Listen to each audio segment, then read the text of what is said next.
Welcome to Adventures with Ashley and Annie, two divas just enjoying our life and doing fun things.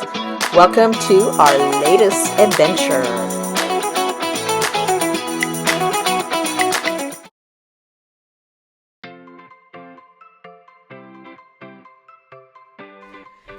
Hey there, it's Annie and Ashley's Adventures. Welcome back.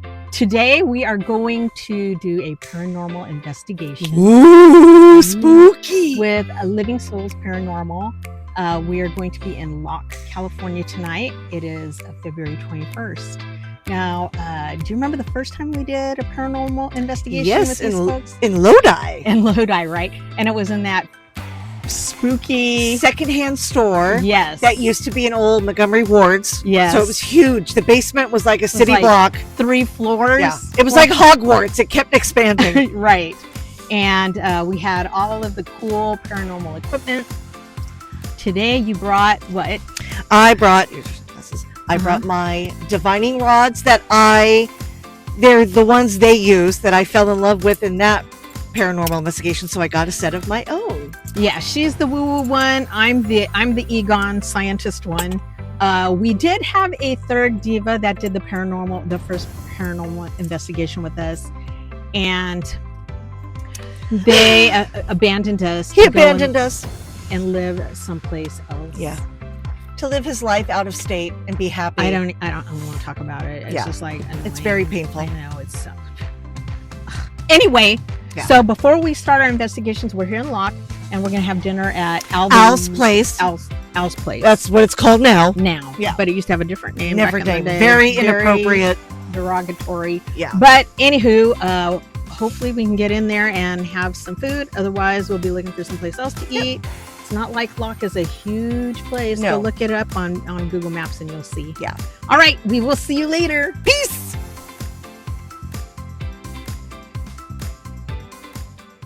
So you can see the derogatory name right there. This is the original sign. And here's some history about Al's place that you can pause and read if you're interested in historical information. The menu was pretty, diner-like food. And it's a very, very old building. It has all these lovely historical photos. I'm really into that, so if you're into that, you might want to come down, pay a visit. The food, by the way, was really good. Now, this is the dining area, which is located in the back. As you walk in, you're going to be immediately in the bar area, so that's where most of the people are. We got a couple of margaritas, delicious. We split a BLT. It's the best BLT I ever had. And the restrooms are pretty interesting, because most of the walls are chalkboard and people are writing things down. Now, we begin our ghost hunting expedition at the schoolhouse. Very historical, of course, like all the buildings here in Locke. Lots of photographs and historical items inside the schoolhouse, and I believe they still use it for some of the community things that they do. But here are some photos. We did get a lovely presentation regarding the history of Locke. You can pause this video and read all of the different slides that they presented. It's really interesting, and this is my favorite part of doing the ghost hunting, is learning about the history of a place.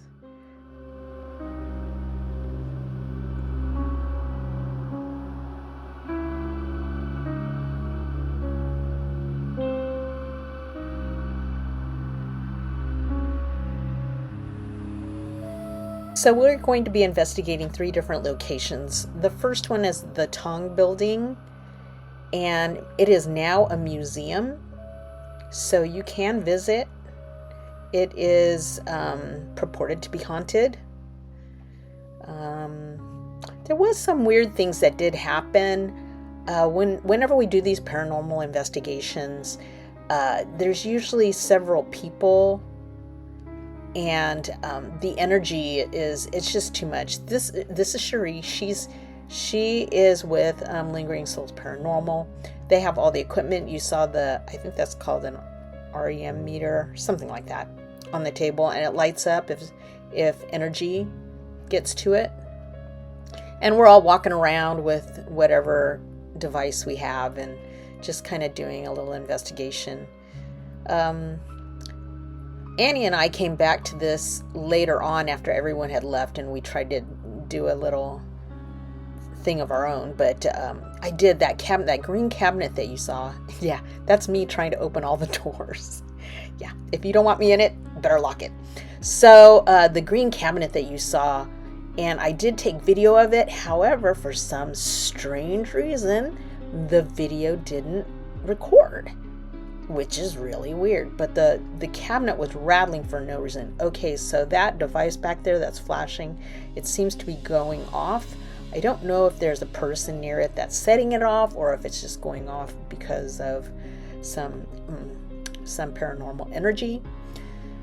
A lot of times they turn off the lights to do the investigation, so, well, there goes my videos. It's really hard to see anything with no lights, so I pretty much cut out a lot of the dark video. And I also deleted the audio as well, because people are talking and it's really distracting. So you get this lovely voiceover instead.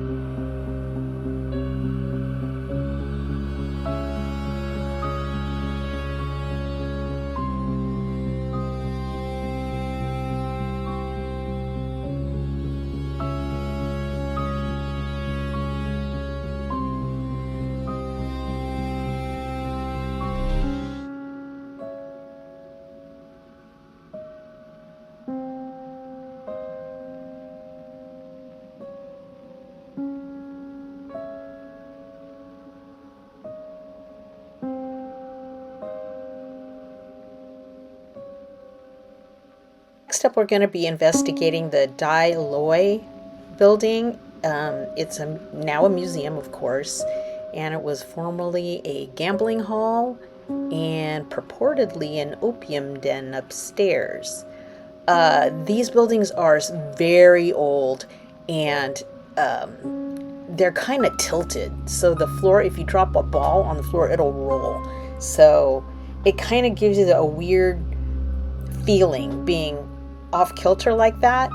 So we were talking about that here, how it makes you feel weird. One of the things that they do for paranormal investigation is to blindfold somebody and have them listen to a device, and if they hear any words, they say the words, and then we ask them questions to see if we can get some sort of a communication. I think this was kind of a fail. There was no real logical thing that worked out there.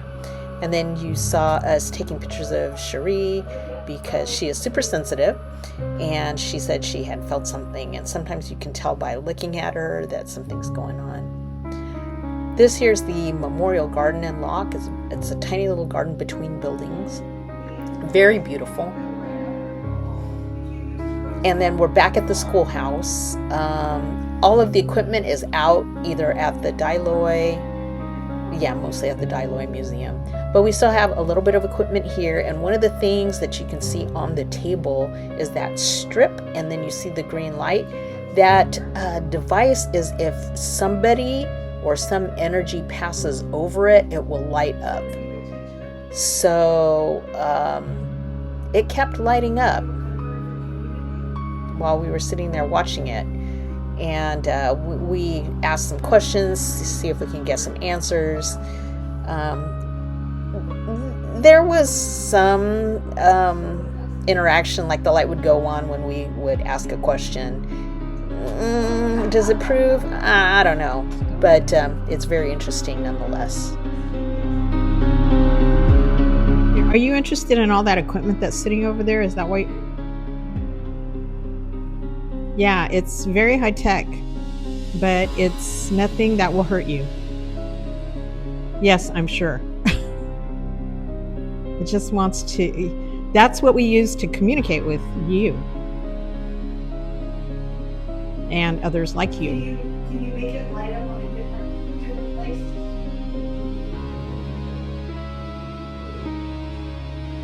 Do you like to hold drinks for people?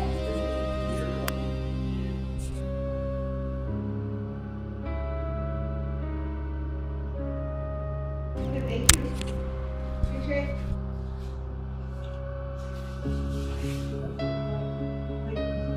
What's your Chinese language? We're not pronouncing cliches correctly. Are you even Chinese? Are you Chinese?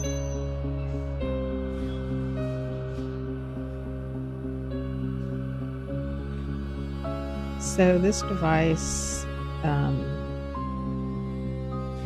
senses when people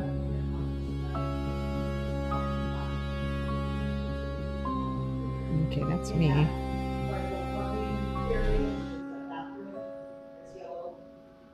They've since repainted it, but it still doesn't yellow, but it had caution tape up, and it was like, I walked in and I'm like, Pennywise was. And since everyone was over at the Dialoy, we went back to the Dialoy Museum to see if anything was going on, and they ended up turning on the lights, so I got a little bit of video of the main room there.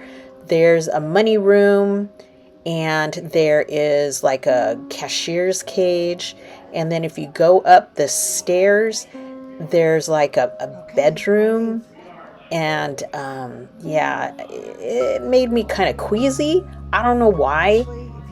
I guess that's one of the signs of something being present, but whatever.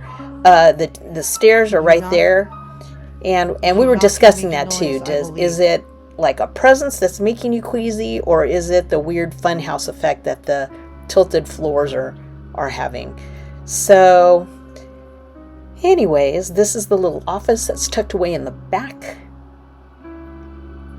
And again, this place is a museum, so if you want to go and visit it, you can do so.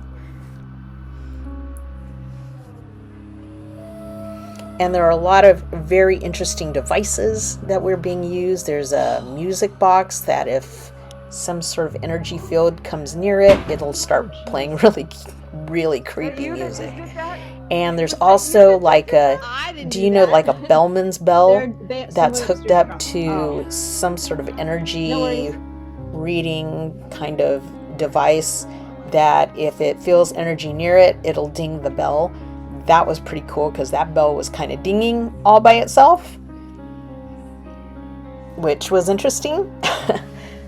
So yeah, and they also had a device like I don't know, it kind of looks like like a radar gun that the police would use to test your speed, but this had a screen on it, and it would show you if there is there's such a fun house like a person there. It shows you like a stick figure, and there were a couple of stick figures where there wasn't real people. Exactly. So I'm like, I don't know what to think about that. Sense telling me, and then what's Funhouse telling me? No.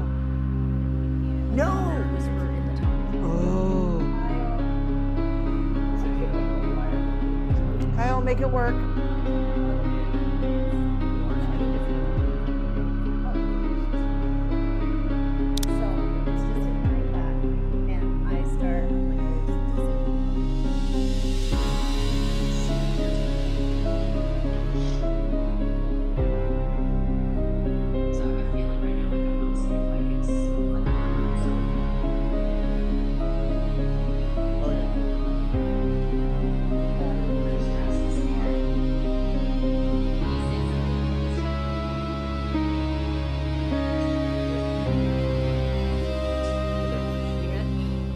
I heard a breath. Yeah. There's a different voice. Yeah. Wow. And I had Okay. Yeah. like I almost like ran out. Oh wow. But I walked in. At any rate, we sure did have a fun time in Locke, California, and thank you for joining us. We'll see you next time.